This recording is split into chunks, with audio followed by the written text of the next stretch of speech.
Hi kids, I'm Barry Davis. I do the morning news here on KENS 5, and tonight, as part of our Turn the Page initiative that we partner with Idea Public Schools, we're going to be reading Dusk Explorers. It's by a young lady, let me find her name here, named Lindsay Leslie, who actually lives in Austin right now, and this is about all the fun games that we play and run and just have fun with all the kids in our neighborhood, or maybe with your brothers and sisters. And it's about all the just fun things to do, okay? So it starts out, the sun begins to sink, the neighborhood beckons, looking for tree climbers who love to monkey from branch to branch to see who can soar the highest and find courage in the roughness of bark and the gentle flutter of leaves. You know, we have to be careful when we climb trees because sometimes the bark is a little bit rough, but boy, is it fun when we get up there.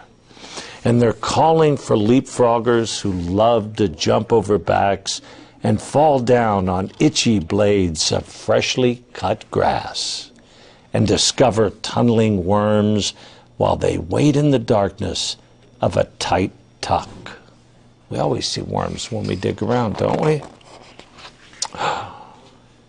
Something for searching for tag competitors who love to sprint between huddled homes lined with shrubs and memories and lose track of their breath as they call time out just before they get caught. It's what we do sometimes when we think we're going to get caught. Wait, time out. Doesn't work though.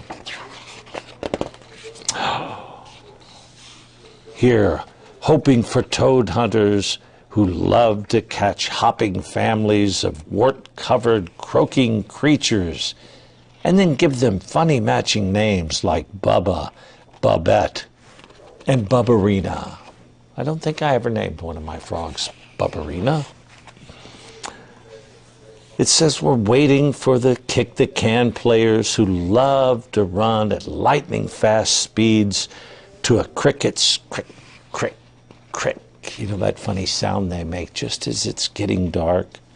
And dodge a street lamp's gradual glow to keep from being captured. Longing for curbside whisperers who love to share their deepest secrets under the soft shine of the setting sun, and then snicker at the stories they dare not share with anyone else, because she knows if she talks to her puppy, well, the puppy's not going to tell anybody, is he? Watching for hide-and-seekers who love to duck into nooks and tuck into crannies to keep long limbs out of sight, and wait with buzzing nerves and bat-like ears for the moment they're found. Hide-and-seek's always a lot of fun, isn't it? Oh, and then it starts to get a little darker, and wishing for firefly catchers who love to fling their nets into the dimming sky sprinkled with diamonds. That's what the fireflies look like sometimes, don't they?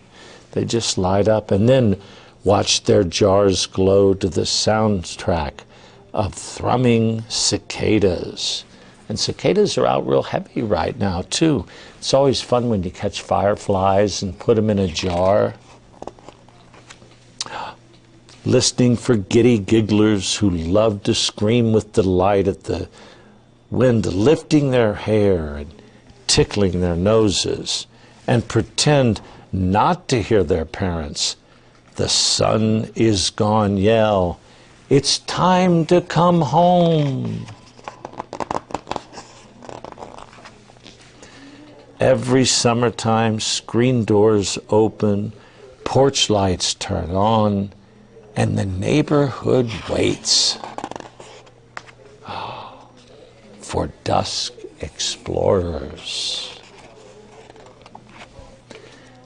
Come, run free outdoors, steal away into the night.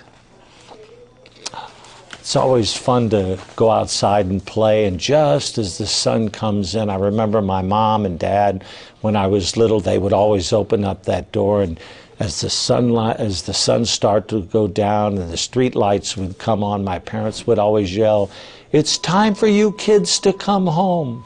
So I hope you enjoyed Dusk Explorers. It actually kind of reminded me of a lot of the games that we played when I was a kid, and I hope you play those with your brothers and sisters and your friends as well. I hope you enjoyed this evening's book.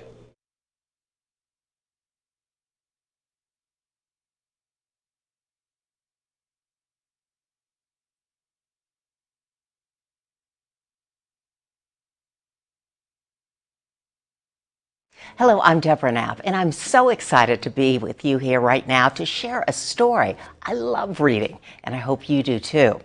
And this story time is a literacy initiative where we've partnered with Idea Public Schools to share stories. And today I'm reading The Color Collector by a Texas author, Nicholas Solis. Do you know anybody named Solis? Maybe your name's Solis. I know 4 people named Solis, but I don't know Nicholas. But I'd like to get to know him because I really enjoyed his story. Okay, let's read The Color Collector. Look at the first page of The Color Collector. Not many colors here. I only see one color, purple. And I'm going to have to put on my reading glasses so I can read these words. She was new. She was quiet. I think she was lonely. That was the day I met Violet. I was new once. I said hello. She smiled a little, I think, but she was quiet. She lived near me, and we walked home the same way. I was on one side, she on the other. Always quiet, always alone. Every day the same, until one day. The day she picked something up. The wind blew strong. A red candy wrapper did somersaults. It landed at her feet. It hugged her shoe. Violet picked it up, the bright red wrapper. Then it was gone, disappearing into her backpack. She looked up. She looked at me. She waved. Then her eyes went down, and she turned the corner.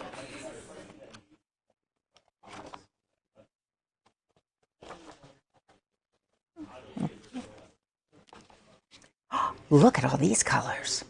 She was always picking things up. I had never noticed it before. Now it's all I see her do.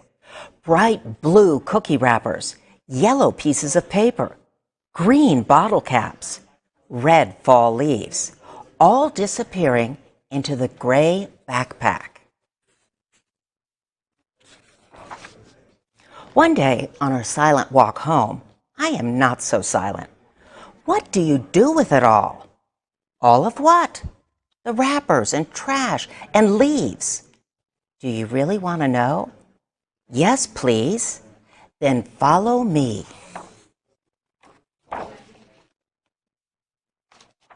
Just a little farther, up one flight of stairs, then another, and another. The heavy door creaks open. This is my room.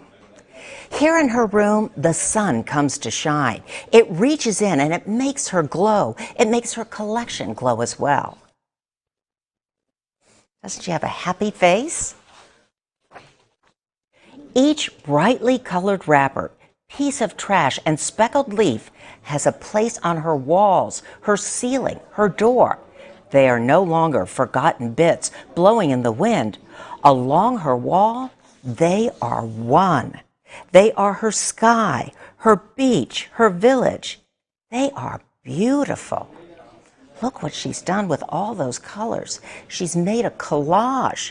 You know what a collage is? It's where you take pieces of paper and you glue it all together and you make pictures. It's like painting with pieces of paper. We came here for a better life. I miss home, though. I miss the sounds and smells, and I miss the colors. I am sad that she is sad. It is beautiful, I say. She tells me stories about her son, her ocean, her people. We sit and talk, then laugh, then talk some more. She is not so sad. She is not so alone. It feels good to be her friend.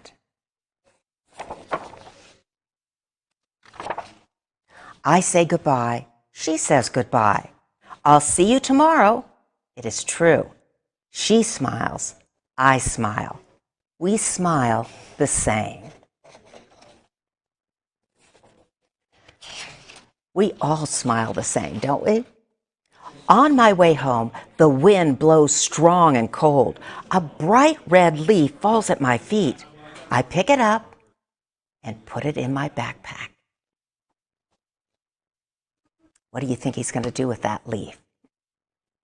Well, let me tell you about Nicholas Solis. He is a Texas elementary teacher and an author. And growing up, he says, he didn't have many friends. He moved around a lot, and being the new kid at school was not always easy. But in junior high, one kid reached out and was simply nice to him. That gesture of friendship has shaped Nicholas's entire life, and he regularly brings up this story with his students in the hopes of motivating them to reach out to others whenever they can. And look at the difference that this boy made with this girl, the color collector, and you can make that same difference. You can find this story and other stories at kens5.com/turnthepage. We had a lot of fun with this, and it's sponsored by Idea Public Schools. Thanks for joining.